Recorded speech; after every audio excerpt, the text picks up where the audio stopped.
Coneix el que menges 2. La genòmica per la identificació de les varietats vegetals. Tots estem acostumats a comprar fruites i verdures als mercats, botigues o grans superfícies i en tenim a l'abast de molt tipus i de molts preus. Avui la Laia ha sortit a comprar a la botiga del barri perquè necessita préssecs ben bons i sucosos. S'acosta a la secció de fruites i verdures i s'adona que avui pot triar entre 4 tipus de préssecs de diferents preus i nota que 2 d'ells semblen exactament el mateix. Per què llavors el preu és tan diferent, es pregunta. El que no sabíem és que la Laia és una investigadora de l'IRTA al CRAC, així que decideix esbrinar el que passa amb aquestes 2 varietats de préssecs de forma professional.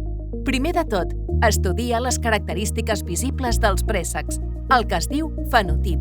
Es fixa en el color de la pell, que sembla exactament el mateix, el color de la polpa, que també és molt semblant.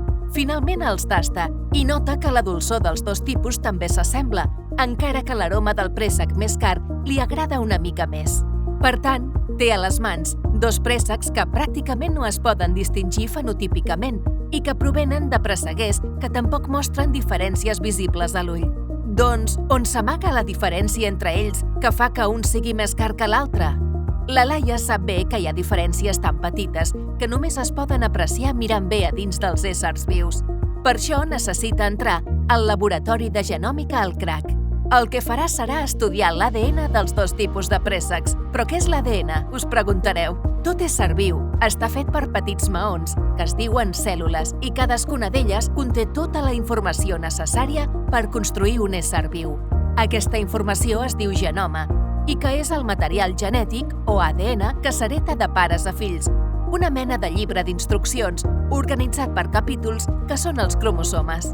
Cada cromosoma conté moltes frases que es diuen gens i que s'escriuen utilitzant un codi de només 4 lletres i la Laia sap com es fa per poder-les llegir i així buscar diferències entre els llibres d'instruccions dels 2 tipus de préssecs, el que diem diferències de genotip. Però per fer-ho, necessita extreure dels fruits l'ADN i realitzar uns anàlisis genètics. La Laia comença a preparar el que necessita. Primer de tot, tritura la polpa dels 2 préssecs amb l'ajuda d'un morter. Així pot trencar les cèl·lules i alliberar l'ADN per realitzar el que es diu extracció i purificació de l'ADN, que posarà en uns tubs per fer l'anàlisi de PCR. Amb aquesta tècnica, la Laia podrà llegir les lletres que componen els gens i detectar si són o no idèntiques en els 2 fruits. L'eina que permet detectar diferències entre les lletres de l'ADN dels 2 fruits es diu marcador molecular.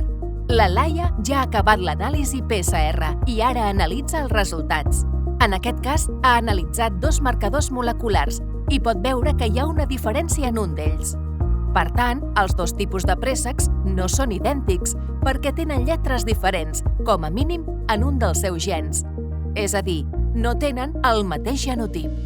Per tant, la Laia, amb els marcadors moleculars, ha pogut veure diferències quasi invisibles a l'ull i pot concloure que els 2 tipus de préssecs no són el mateix, són diferents.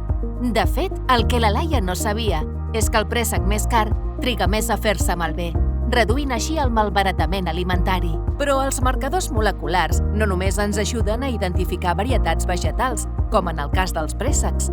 També ens permeten construir un carnet d'identitat únic per cada varietat vegetal, que permet controlar l'origen dels aliments i determinar el pedigrí d'una varietat vegetal, facilitant així la feina d'obtentors, viveristes i agricultors. Per tant, la Laia ens ha demostrat que no sempre tot el que sembla igual a simple vista és idèntic.